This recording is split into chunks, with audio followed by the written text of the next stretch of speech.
Westeros was never a land of heroes. It was a graveyard built by kings and queens who bathed in fire, steel, and silence. Mercy was weakness, kindness was treason, and madness was often just the price of hope. Yet among all its tyrants and monsters, only Daenerys Targaryen was cursed with the title of Mad Queen. Was she truly insane? Or was she the last dreamer, burned alive by a world that never wanted to change? This is the truth they don't want remembered. Before Daenerys ever set foot in Westeros, the throne was built on terror. Aegon the Conqueror burned entire castles to ash. He roasted thousands alive at Harrenhal, men, women, children, without hesitation. No one called him mad, they called him the founder of a dynasty.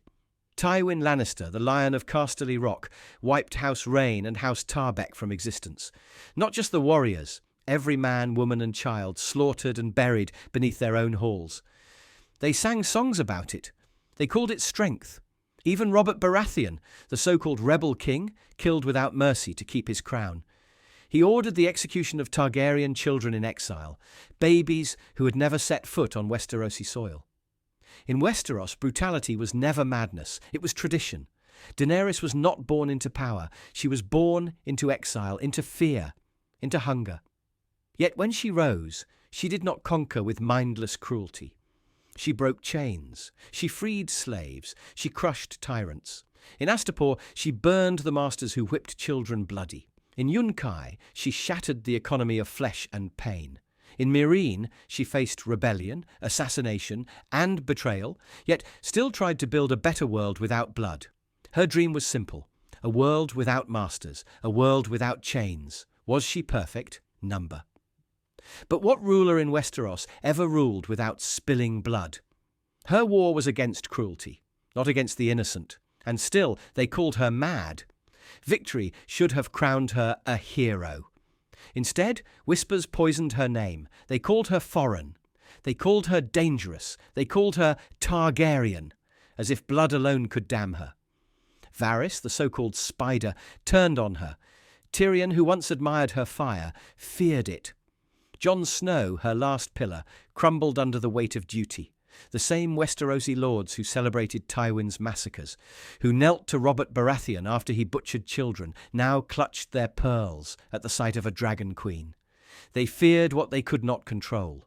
And fear is a powerful weapon, more deadly than fire, more corrosive than truth. Daenerys did not lose her mind. She lost the world's forgiveness. Westeros was never kind to saviours. It bowed to tyrants. It praised monsters. It forgot its sins. Aegon the Conqueror burned Harrenhal to ash, and they built statues in his honour. Tywin Lannister ordered the Red Wedding, and they called him a genius. Robert Baratheon killed Targaryen children in their cribs, and they sang songs of his rebellion.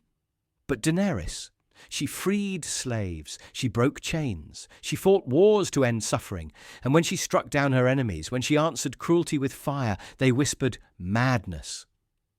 Not because she was crueler than them, but because she dared to wield power they could not tame.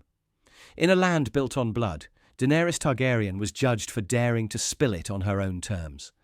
Westeros never feared her madness, it feared her strength. Daenerys was not destroyed by madness, she was destroyed by betrayal, loneliness and fear. One by one, her anchors were stripped away. Jorah, Missandei, Rhaegal, Varys, Jon, every voice of love unsilenced, every whisper of loyalty turned against her. In the ashes of King's Landing, it wasn't a mad queen who stood, it was a broken queen, a woman who had given everything and received nothing but fear and betrayal in return. The tragedy isn't that Daenerys lost her mind. The tragedy is that Westeros broke her heart and then blamed her for bleeding. History is written by the victors. And in Westeros, the victors chose to call Daenerys mad. But look deeper. Was she any different from Aegon the Conqueror, who burned kings alive to forge a kingdom?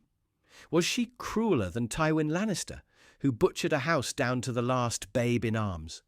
Or was she simply less useful once her dragons had done their work? Daenerys Targaryen did not fail Westeros. Westeros failed Daenerys. She was a conqueror, a dreamer, a breaker of chains, and in the end, a scapegoat for a kingdom too terrified to accept real change. The Mad Queen? She was the last dragon, and they feared her because they could never control her.